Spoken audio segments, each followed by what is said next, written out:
How wonderful that some of you already got to visit a mosque. You're very fortunate here in Atlanta because you have many mosques, many opportunities to reach out to our Muslim brothers and sisters. In the whole state of Vermont, where I hail from, we have one. So you have no reason to not visit. It's right around the corner from you. There are mosques everywhere. And it's important that we visit because Islam is the most misunderstood and the most maligned religion in the world today. We are being whipped up into fear of Muslims.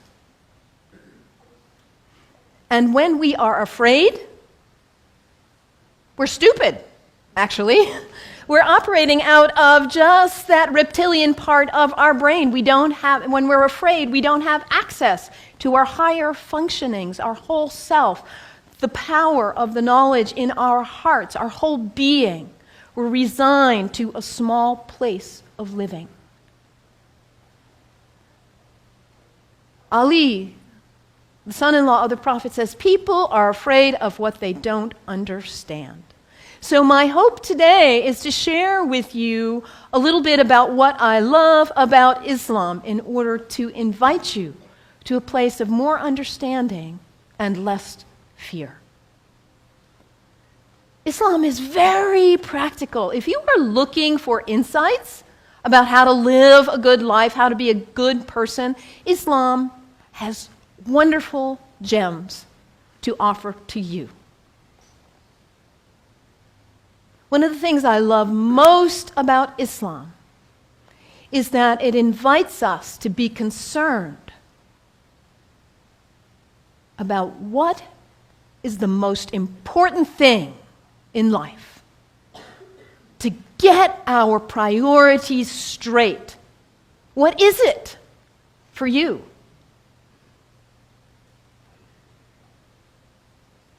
Stuff? Money?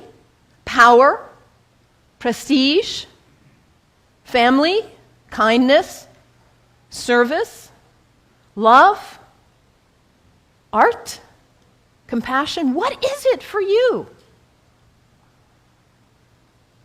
If you get nothing else out of today, take that one question and live into it.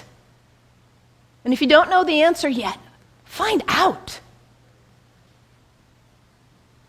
What is it for you? What's most important? In Islam, the answer is very clear. La ilaha illallah, Muhammadan Rasulullah. There is nothing but the source, God, the one. How did you say it, Anthony? That love which is greater than we can know. That's what matters. And Muhammad is his prophet. Is the prophet of love. La ilaha illallah, Muhammadan Rasulullah. And the thing about us humans, when we get that clarity, we know what's important. What do we do with that? We forget. That's who we are. We humans, we are the great forgetters. How many of you made a New Year's resolution back on January 1st? How are you doing with it now? Let's be honest. How were you doing January 7th? We get this high resolve and this clarity, and then we get caught up in all the distractions, all the things pulling our attention here and there, and we forget. That poet, Mary Oliver, says, what is it you plan to do with your one wild and precious life? What is it? In order to not waste our life, we need to regularly hit that reset button, come on back to center, to our heart, to what we know is really why we are here, what we know is really important. Regularly throughout the day, to stop and come back and say, well, let me check in and remember what matters so I don't waste my day or my week or my month or my life. And for Muslims, this is prayer, salat, It is the second pillar of Islam. The first pillar, la ilaha illallah, to know what matters. And the second pillar is to hit that reset button in order to regularly come back to center and remember what really matters. And for Muslims, this is not an activity in the head. It's an activity of the whole body. Allah Akbar, Allahu Akbar. Bismillah ar-Rahman ar-Rahim. Alhamdulillah, Rabbil Alameen. Ar-Rahman ar-Rahim. Malik Yawmiddin. Iyyak na'budu wa iyyak nasta'in. As-siratal mustaqim. Siratal ladhina an'amta alayhim. Ghayril maghdubi waladdallin. Amin. Allahu Akbar. Allahu Akbar. Allahu Akbar.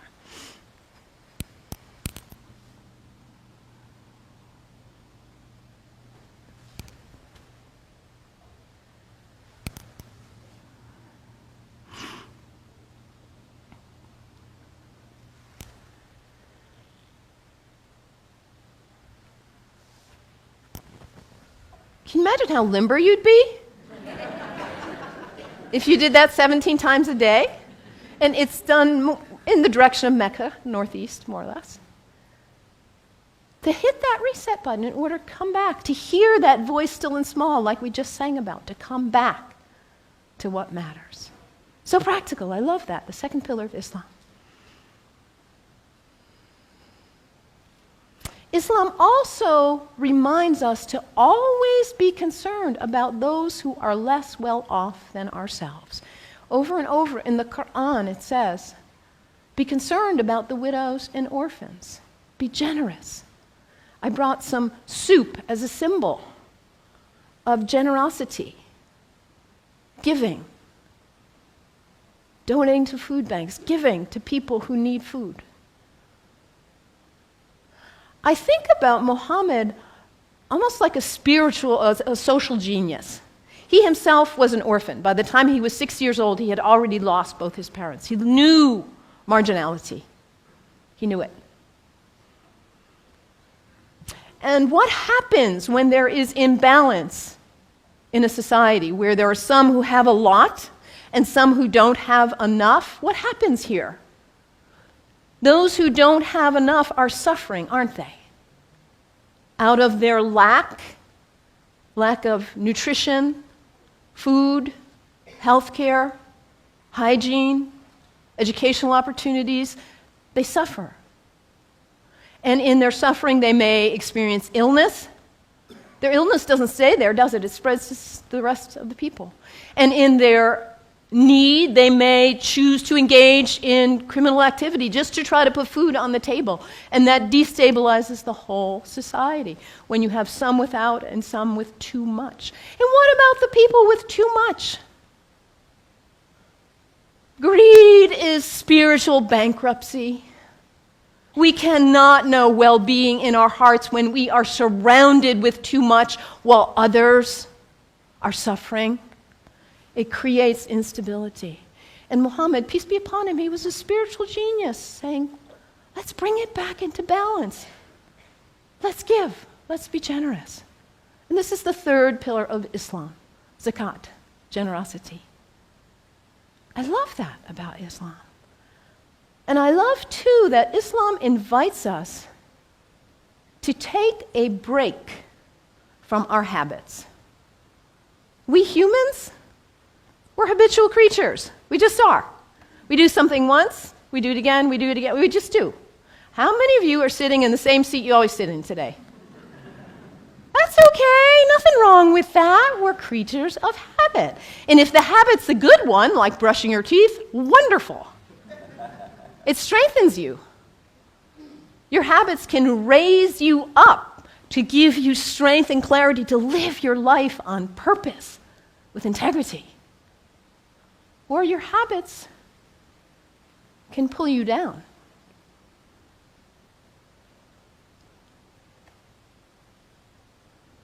To take a break from your habits, because what happens when you try to take a break from your habit, when you try to stop reaching for whatever it is and you cannot?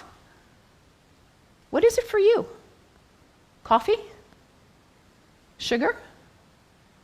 Alcohol? Drugs? Sex? Shopping? Your cell phone? Your tablet? Gossip? What is it for you, this behavior that you're caught in? You know it's not worthy of your best self, and yet there you are. It's addiction, isn't it?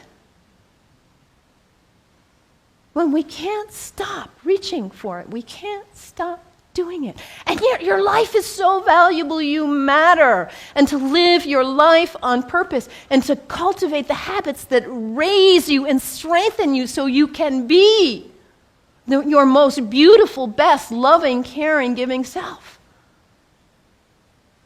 So to take a break from your habits so you see who's in the driver's seat in your life. And put yourself back in the driver's seat. Whatever it is for you, there are other people in this room who have also struggled with addiction in this way and who have overcome it. You can get help. You can do it. Your life matters. It's valuable. This is the next pillar of Islam, fasting. Fasting not just from food, but fasting from other activities and behaviors as well. And when we fast from food in particular, and it says over again and again in the Quran, fasting is good for you if you only knew. Because we put too much in our bodies, don't we? We stress them. We overeat and put junk. And we don't honor the beauty of ourselves. And also, when we fast, hunger is not a theory in the head, it's an experience in the body when we fast from food, that feeling. And then when you see somebody else on the street who is begging, it's not a theory. You feel empathy because you know what hunger feels like. It's harder to close your eyes and walk right on by. Muhammad, that spiritual social genius, to create harmony and stability in society. The fourth pillar of Islam, fasting, taking a break from your habits. So practical, I love it. And I also love about Islam that it encourages us to take a break from our location, to travel with intention, to recognize the power of space, the sacredness of space, and how the greats who have walked on this earth have blessed the earth with their presence, their breath, their thoughts, their actions. I know you are on the verge of a major decision about this sacred space for you. You have made this place sacred by your presence here. And as you perhaps choose to move on, you will perhaps make a new place sacred by your use and your love. The earth is sacred. Our places are sacred. And when we travel with intention, we are changed by it. This is the fifth pillar of Islam, pilgrimage. And for Muslims, the pilgrimage is to Mecca, which none of us will probably go there. But where is pilgrimage for you? My last name is Kennedy. My family is Irish. My parents have gone to Ireland. My mother says there are no words to express what it is like to walk in that place of our ancestors, of the great Celtic saints and sages. It may not be Ireland for you or Mecca, but where is it for you? Anybody been to Walden? The place where that great book was written? It's a place of pilgrimage for many of us. Anybody been to Transylvania? A place of pilgrimage for many of us. And what happens when we go? We leave our usual haunts. We travel with intention. We let ourselves be changed, be opened by new experiences, new interactions. And we come back and we are not the same. We look at our lives and we say, why was I doing that? I'm not going to waste my one wild and precious life on that. And we come back renewed and with a new value, a new understanding of the sacredness of our location, the beauty of the earth. I love this about Islam. So practical. What's the one thing that matters in your life? Hit that reset button regularly so you come back to your purpose. And don't be self-centered. Be always concerned about others and their needs, those less well off especially. And recognize the sacredness of the temple of your body. Cultivate habits that are worthy of you, that lift you to the best of who you are. And recognize the sacredness of space and the gift of the ancestors, the sages, the saints, the prophets who have gone before us and held a beacon of example for us. Travel with intention. Let yourself be changed. The 5 pillars of Islam. What great practical advice for living your life on purpose. And yet, at the same time as all of what I've told you is true, the beauty of this great tradition, we are being whipped up into fear against Muslims and Islam. I have a dear friend, Rudy, who is a retired UU minister and a Sufi like myself. And about 7 years ago or so, he said to me, Mallon, Rudy grew up in Austria under the rise of Hitler. He said, what I see going on in the world now in the United States reminds me of my childhood in Austria. And in that time, it was the Jews who were being maligned, and now it's the Muslims.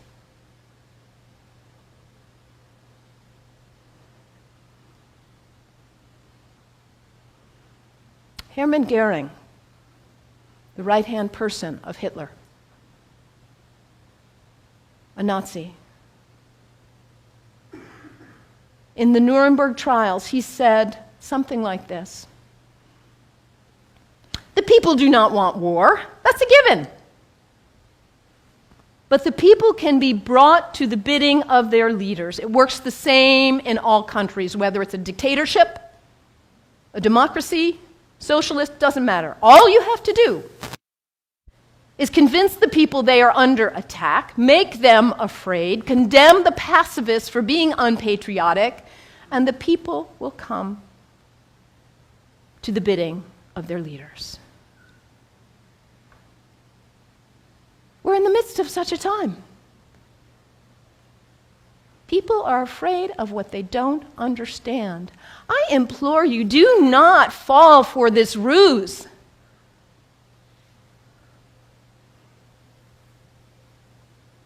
Because, as I said earlier, when we are afraid, we are stupid. We are relegated to a very small part of our mind. People who advocate violence are dangerous, whoever they are. Within Islam, guess what percent of Muslims, this is based on a Gallup study worldwide of Muslims, guess what percent of Muslims think violence is the way to go, is an appropriate response to what's going on? Less than 1%. This is really accurate social science research. And this less than 1% of Muslims who advocate violence are getting 75% of the media coverage. This less than 1%, yes, they are dangerous.